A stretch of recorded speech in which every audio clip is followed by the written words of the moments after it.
So before we get all the lights out and start setting them up and getting all the modifiers and getting the gels on the lights and really start getting into the nuts and bolts of it, let's just take it back a step and just go over some of the fundamentals of gelled lighting. And as some of you may know, I've been shooting with gels for a very long time, and I think I'm in probably a privileged position that lots of people send me loads of their shots when they're starting out taking gel shots. They want some feedback, hey Jake, what can I do differently? I'm not getting the colors that I want. And I think over those years I've seen sort of the same mistakes being made time and time again, which is fine. I made them, everybody makes them when they start out, because taking gel shots is different to white light shots. And I suppose I've boiled those down into sort of 6 fundamentals of what we need to bear in mind whenever we're using gels. And the first one I want to go over is going to be exposure. Okay, so I've already got a gel set up over here on this light, and I'll show you what I mean.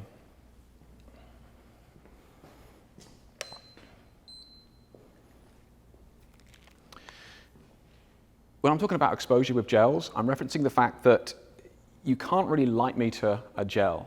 Well, you can, obviously, but it's not going to give you any information that is useful to you. You can light meter that, and it could give you a number, F8, F5.6, but it doesn't mean anything in relation to this.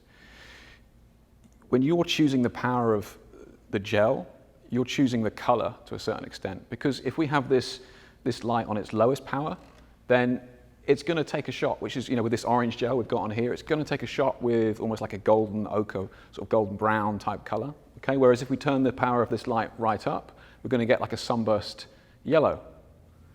There's no right or wrong there. That's not, there's no, that's the correct color that gel needs to be. It's down to your personal preference. So let me just show you what I mean. So I've got this light on the lowest power. This is a 500 watt head, it's just set to the lowest there. The camera I've got on here is ISO 100, shooting at 125th of a second, using the aperture of 5.6. I'm not going to change that. Nothing's going to change apart from the power of this light. So let me take a shot with it on its lowest setting. Let's have a look, see what we got.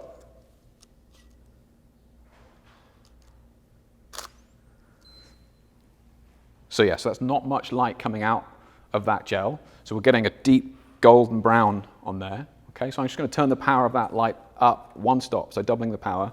Let's take another shot, not changing any settings on the camera. Okay, so we're starting to get more of a richer orange in there now. Turn it up 1 more stop, so doubling the power again.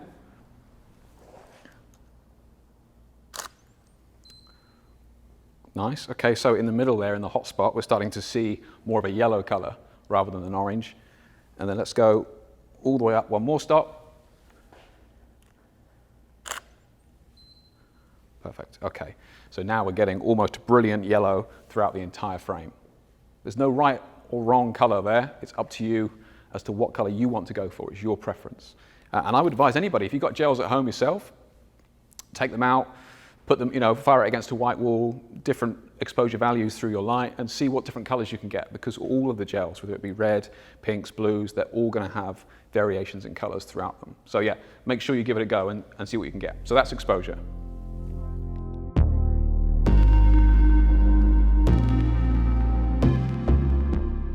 So number 2 in our fundamentals of gelled lighting is light contamination. This is probably the biggest one that everybody has the most trouble with. And again, it's probably a bit easier if I just show you. So we're just going to bring the house lights down in here so we can actually see what's going on.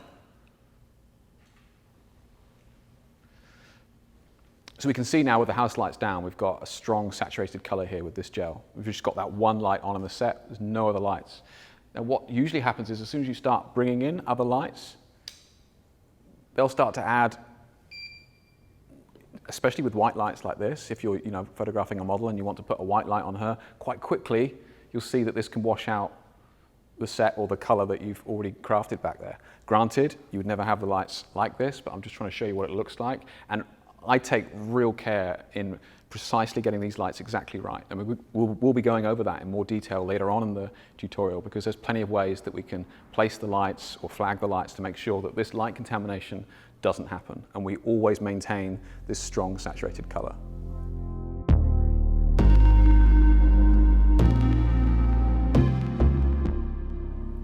So number 3 in our gelled lighting fundamentals is actually going to be our lighting modifier. That plays a huge role in how the gel actually looks, whether it be on a background or on a model. Obviously there's tons of modifiers out there, but I'm going to split them into sort of two key ones, and that's really going to be our hard lighting modifiers and our soft lighting modifiers.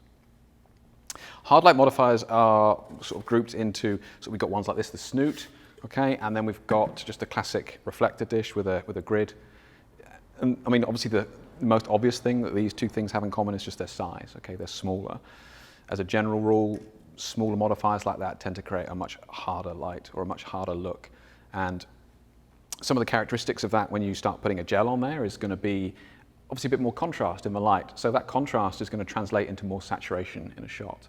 The modifiers are a bit easier to use. So if you're angling around a snoot or a honeycomb, you can see exactly like a pool of light where that's going. So that's a little bit easier to use. Also, the transition from light to dark is going to be a lot quicker, like I mentioned with the contrast, but it means that the shadows are going to be a lot darker, if not go straight to black quite quickly. And you're also going to see a lot of bright highlights. So the hard light modifiers are great if you want to capture more of a specular highlight on a model's skin or in the hair and that sort of thing. The other ones we're going to be looking at is the soft light modifiers, and these ones are, the most obvious one that we've all used at some point is the softbox. And one that I use a lot of, which is the umbrella. Okay, regardless of whether it's white or silver, it's still going to be a soft light modifier. And again, one of the defining characteristics of those two is going to be the size. So these are a lot larger. Okay, so they're going to be spreading our gel or our color over a larger area. So conversely to the hard modifiers, these are going to have a little bit less contrast. Okay, so there's not going to be as much saturation in color, but it's going to be more of a wash of color. So it's going to be very delicate in terms of a light with regards to if you have a hard light shone onto that as well, it's just going to wash it out. So it's a little bit harder to use, in my opinion, but they can give more of a softer color, which especially that softer tone is quite popular at the moment. Some other characteristics of the soft light modifiers are that the shadows aren't going to be as dark. So it's going to be quite difficult to get those deep, dark black shadows, and you're not going to get the same blown out highlights or specular highlights with some of these modifiers. The only other key thing to bear in mind with soft light modifiers is the saturation. So they're not going to have the same contrast as the hard light modifiers, so that saturation is not going to be there. So that's really worth bearing in mind when you're choosing which modifier to actually shoot with. So that's the different lighting modifiers when using colored gels. I'm going to be using both of these throughout the tutorial. So I'm going to be using the hard light modifiers with some gels on them, and we can see how that looks. And we're also going to be using a lot with our soft light modifiers, umbrellas especially, and we can see the difference that they give, the difference in color, the difference in tone, the difference in contrast that both of these two types of modifiers give.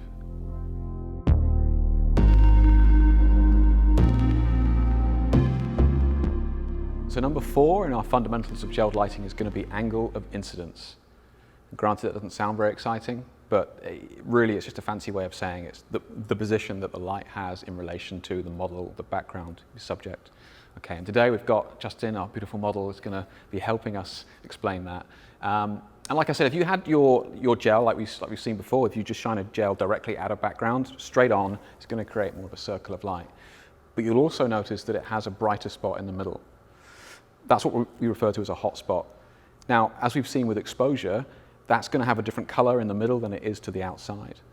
But if we were to start positioning some of these gels on our model here, we're going to see that the same thing is going to happen. So at the moment, I've got these gels pointed directly at Justin's head, so right onto his head here. Okay, so the brightest part is hitting his head. Now it's great, but I mean, we don't have a lot of shiny objects here. It's not like you haven't got a bald head, or we're not, no platinum blonde hair or anything like that. So those highlights aren't going to blow out very quickly, but it's worth mentioning that there's probably more color around the outside of that hotspot. Okay, so for example, when I have my lights up here, I angle them just past the model.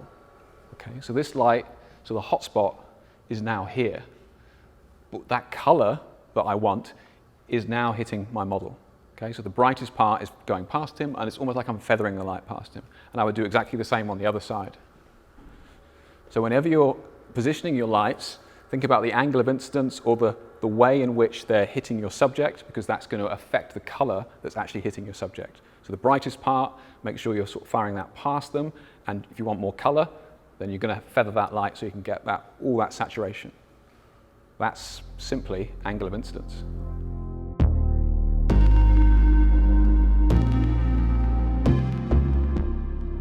Number 5 of our fundamentals of gel lighting is going to be gel attachment. And I'm not trying to be patronizing when I say this, because trust me, I've been working in the studio for many years and I've had many assistants over the years who've used all manner of things to attach gels to lights. From simple just clear tape to masking tape, parcel tape, any tape you can possibly imagine that they've had all over it. And a lot of those tapes are just completely useless. Most of the modifiers that we use, especially if you're using a modeling bulb, are going to get quite hot. And that heat is going to render that tape pretty much useless within a matter of minutes. Now, the one thing that I always use is black gaffer's tape. That, for me, is the best thing because it maintains its stickiness when it's hot, but it also, when you peel it off, it doesn't leave a sticky residue behind like most of the other tapes do.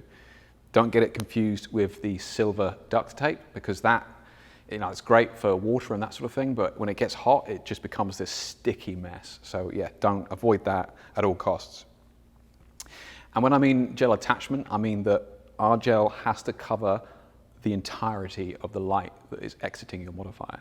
So whether you put the gel so it's covering the flash tube entirely, or whether you're just putting it so that it's covering the complete face of a softbox, the most important thing to remember is that any white light that escapes from your modifier that isn't gelled is going to destroy your color because that white light is a lot more powerful than your colored light.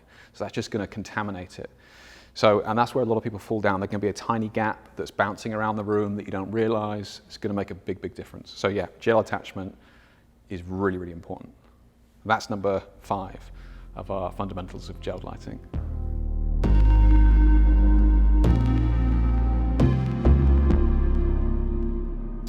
So last, but by no means least, is number 6 of our fundamentals of colored gels. And this one is the distance of your colored gel from your subject, whether it be a background or your model, the distance of your gel to the background or model, and how that can affect the color and tone and look of the gel overall. This is probably going to be easier to actually show again. So what I'm going to do, I'm just going to bring the house lights down here so that we can actually see that.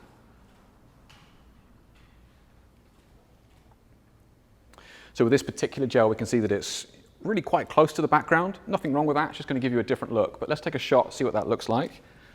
So I'm just going to pull right back here so we can see the whole background. Take a shot, okay. So we can see from this shot that we've got a really bright sunburst yellow center, that's our hot spot, and then it just fades out really quite quickly to quite a dark vignette. But if we bring that back, this light back, so bring it way back to about here. Now I have brought that quite a distance away, so I'm just going to bring the power of that light up, okay, just to compensate. And let's take another shot of the background.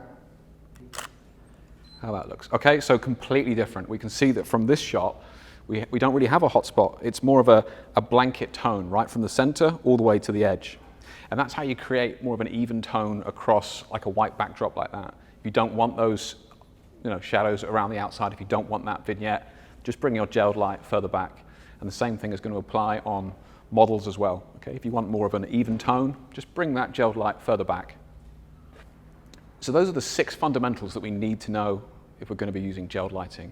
And all of those 6 are going to play a major role in all the setups I do from now going forward.